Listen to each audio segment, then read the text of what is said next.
Hello ಸ್ನೇಹಿತರೆ, ಇಂದು ನಾವು ಈ ವಿಡಿಯೋವಿನಲ್ಲಿ ಸಂಪೂರ್ಣ ಕನ್ನಡ ವರ್ಣಮಾಲೆಯನ್ನು ತಿಳಿಯೋಣ. ಕಂಪ್ಲೀಟ್ ಕನ್ನಡ ವರ್ಣಮಾಲೆಯ ಬಗ್ಗೆ ಈ ವಿಡಿಯೋದಲ್ಲಿ ನಾವು ನೋಡೋಣ. ಬನ್ನಿ, ಕನ್ನಡ ವರ್ಣಮಾಲೆ ಅಂದರೆ ಏನು? ಕನ್ನಡ ಭಾಷೆಯಲ್ಲಿ ಬಳಸುವ ಅಕ್ಷರಗಳ ಸಮೂಹವನ್ನು ವರ್ಣಮಾಲೆ ಎಂದು ಕರಿತೀವಿ. ಅಂದರೆ ಅಕ್ಷರಗಳನ್ನು ವರ್ಣಮಾಲೆ ಅಂತ ಕರಿತೀವಿ. ಅಕ್ಷರಮಾಲೆ. ಕನ್ನಡ ವರ್ಣಮಾಲೆಯಲ್ಲಿ ಒಟ್ಟು 49 ಅಕ್ಷರಗಳಿವೆ. ಕನ್ನಡ ವರ್ಣಮಾಲೆಯನ್ನು ಮುಖ್ಯವಾಗಿ 3 ಭಾಗಗಳಾಗಿ ವಿಂಗಡಿಸಬಹುದು. ಅವು ಸ್ವರಗಳು, ವ್ಯಂಜನಗಳು ಮತ್ತು ಯೋಗವಾಹಗಳು. ಮೊದಲನೆಯದಾಗಿ ಸ್ವರಗಳು. ಸ್ವತಂತ್ರವಾಗಿ ಉಚ್ಚರಿಸುವ ಅಕ್ಷರಗಳನ್ನು ಸ್ವರಗಳು ಎಂದು ಕರೆಯುತ್ತೇವೆ. ಸ್ವರಗಳಲ್ಲಿ ಒಟ್ಟು 13 ಅಕ್ಷರಗಳಿವೆ. ಅವು ಆ ಇಂದ ಔ ವರೆಗೆ ಸ್ವತಂತ್ರವಾಗಿ ಉಚ್ಚರಿಸಬಹುದಾದ ಅಕ್ಷರಗಳು. ಸ್ವರಗಳಲ್ಲಿ ಮತ್ತೆ 2 ವಿಧ. ಹ್ರಸ್ವ ಸ್ವರ 6 ಅಕ್ಷರಗಳಿರುತ್ತೆ. ಒಂದು ಮಾತ್ರ ಕಾಲದಲ್ಲಿ ಉಚ್ಚರಿಸಲ್ಪಡಲಾಗುತ್ತದೆ. ಅಂದರೆ ಇದನ್ನ ಉಚ್ಚರಿಸಬೇಕಾದ್ರೆ ನಮಗೆ ಕಡಿಮೆ ಸಮಯವನ್ನು ತಗೊಳ್ತೀವಿ. ಅದಕ್ಕೆ ಅದನ್ನು ಹ್ರಸ್ವ ಸ್ವರ ಅಂತ ಕರಿತೀವಿ. 6 ಅಕ್ಷರಗಳು ಅ, ಇ, ಉ, ರು, ಎ ಮತ್ತು ಓ. ಈ 6 ಅಕ್ಷರಗಳನ್ನು ಹ್ರಸ್ವ ಸ್ವರಾಕ್ಷರಗಳು ಅಂತ ನಾವು ಕರಿತೀವಿ. ಎರಡನೇದಾಗಿ ದೀರ್ಘ ಸ್ವರ. ದೀರ್ಘ ಸ್ವರ 7 ಅಕ್ಷರಗಳು, 2 ಮಾತ್ರ ಕಾಲದಲ್ಲಿ ಉಚ್ಚರಿಸುವ ಅಕ್ಷರಗಳು. ಅಂದರೆ ಇದನ್ನು ಉಚ್ಚರಿಸಬೇಕಾದ್ರೆ ಸ್ವಲ್ಪ ಹೆಚ್ಚು ಸಮಯವನ್ನು ನಾವು ತಗೊಳ್ತೀವಿ. ಅದಕ್ಕೆ ಅದನ್ನು ದೀರ್ಘ ಸ್ವರ ಅಂತ ಕರಿತೀವಿ.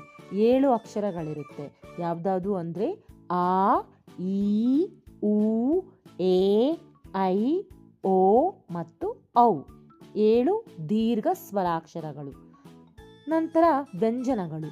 ಸ್ವರಗಳ ಸಹಾಯದಿಂದ ಉಚ್ಚರಿಸಲ್ಪಡುವ ಅಕ್ಷರಗಳನ್ನು ವ್ಯಂಜನಾಕ್ಷರ ಅಂತ ಕರಿತೀವಿ.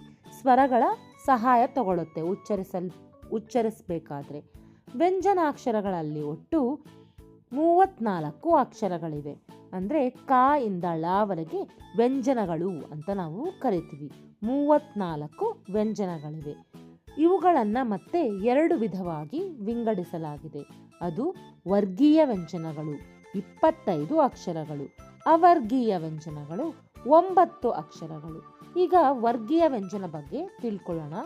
ವರ್ಗೀಯ ವ್ಯಂಜನ ಅಂದರೆ ಉಚ್ಚಾರಣೆ ಮಾಡುವಾಗ ಹೊರಡುವ ಗಾಳಿ ಮತ್ತು ಬಾಯಿಯ ಅಂಗಗಳ ಆಧಾರದ ಮೇಲೆ 5 ಗುಂಪುಗಳಾಗಿ 5 ನಿರ್ದಿಷ್ಟ ವರ್ಗಗಳಾಗಿ ವಿಂಗಡಿಸಲ್ಪಡುವ ಅಕ್ಷರಗಳು.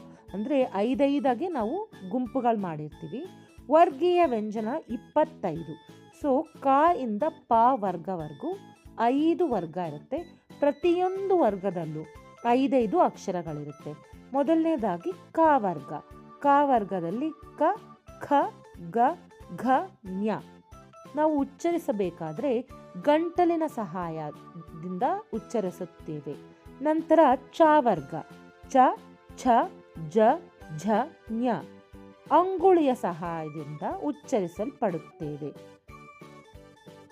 ನೆಕ್ಸ್ಟ್ ಟ ವರ್ಗ. ಟ ವರ್ಗ ಟ, ಠ, ಢ, ಢ, ನ. 5 ಅಕ್ಷರಗಳು. ನಾಲಿಗೆಯನ್ನು ಮಡಚಿಬಿಟ್ಟು ಮೇಲ್ಭಾಗಕ್ಕೆ ಮುಟ್ಟುತ್ತೆ ನಾವು ಉಚ್ಚರಿಸಬೇಕಾದ್ರೆ. ತ ವರ್ಗದಲ್ಲಿ ತ, ಥ, ದ, ಧ, ನ. ನಾಲಿಗೆ ಹಲ್ಲಿಗೆ ಮುಟ್ಟಿದಾಗ ಬರುವ ಧ್ವನಿ. ನಾಲಿಗೆ ಮತ್ತು ಹಲ್ಲು ಟಚ್ ಆಗುತ್ತೆ ಅದನ್ನು ಉಚ್ಚರಿಸಬೇಕಾದ್ರೆ. ನೀವು ಕೂಡ ಉಚ್ಚರಿಸಿ ನೋಡಿ. ಪ ವರ್ಗ ಪ, ಫ, ಬ, ಭ, ಮ. ಅಂದರೆ 2 ತುಟಿಗಳು ಸೇರುತ್ತೆ. ಇದನ್ನು ಉಚ್ಚರಿಸಬೇಕಾದ್ರೆ, ಈ ಅಕ್ಷರಗಳನ್ನು ಉಚ್ಚರಿಸಬೇಕಾದ್ರೆ 2 ತುಟಿಗಳು ಸೇರುತ್ತೆ. ವರ್ಗೀಯ ವ್ಯಂಜನ 25 ಅಲ್ವಾ? ಅದು ಉಚ್ಚರಿಸುವಾಗ ಕೊಡುವ ಒತ್ತಡದ ಮೇಲೆ ಆಧಾರದ ಮೇಲೆ ಅದನ್ನು ಮತ್ತೆ 3 ಭಾಗಗಳಾಗಿ ವಿಂಗಡಿಸಲಾಗಿದೆ. 5 ವರ್ಗ ಇದೆ, 3 ಟೈಪ್ಸ್ ಭಾಗಗಳಿದೆ. ಮೊದಲನೇದಾಗಿ ಅಲ್ಪಪ್ರಾಣ. ಅಲ್ಪಪ್ರಾಣದಲ್ಲಿ ಒಟ್ಟು 10 ಅಕ್ಷರಗಳಿವೆ. ಆ 10 ಅಕ್ಷರಗಳು ಕ, ಗ, ಚ, ಜ, ಟ, ಡ, ತ, ದ, ಪ, ಬ. ಇವನ್ನೆಲ್ಲ ಉಚ್ಚರಿಸಬೇಕಾದ್ರೆ ನಮಗೆ ಕಡಿಮೆ ಉಸಿರು ತಗೊಳ್ತೀವಿ. ಮಹಾಪ್ರಾಣ. ಮಹಾಪ್ರಾಣನು 10 ಅಕ್ಷರಗಳು. ಹೆಚ್ಚು ಉಸಿರು ತಗೊಳ್ತೀವಿ ಉಚ್ಚರಿಸಬೇಕಾದ್ರೆ. ಪ್ರತಿ ವರ್ಗದ 2ನೇದು ಮತ್ತು 4ನೇಯ ಅಕ್ಷರ ಇವೆಲ್ಲ. ಉಚ್ಚರಿಸಿ ನೋಡೋಣ. ಖ, ಘ, ಛ, ಛ, ಠ, ಢ, ಥ, ಧ, ಫ, ಭ. ಹೆಚ್ಚು ಸಮಯ ತಗೊತೀವಿ.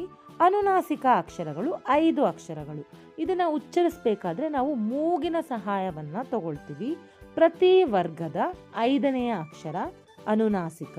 ಜ್ಞ, ಜ್ಞ, ನ, ನ, ಮ. ಉಚ್ಚರಿಸಬೇಕಾದ್ರೆ ನಾವು ಮೂಗಿನ ಸಹಾಯವನ್ನು ತಗೊಳ್ತೀವಿ. ನಂತರ ವ್ಯಂಜನಾಕ್ಷರಗಳಲ್ಲಿ 2ನೆಯ ವಿಧ ಅವರ್ಗೀಯ ವ್ಯಂಜನ. ಒಟ್ಟು 9 ಅಕ್ಷರಗಳಿರುತ್ತೆ. ಯಾವುದೇ ವರ್ಗಕ್ಕೂ ಇದು ಸೇರೋದಿಲ್ಲ. ಆ ಅಕ್ಷರಗಳು ಅವರ್ಗೀಯ ವ್ಯಂಜನ.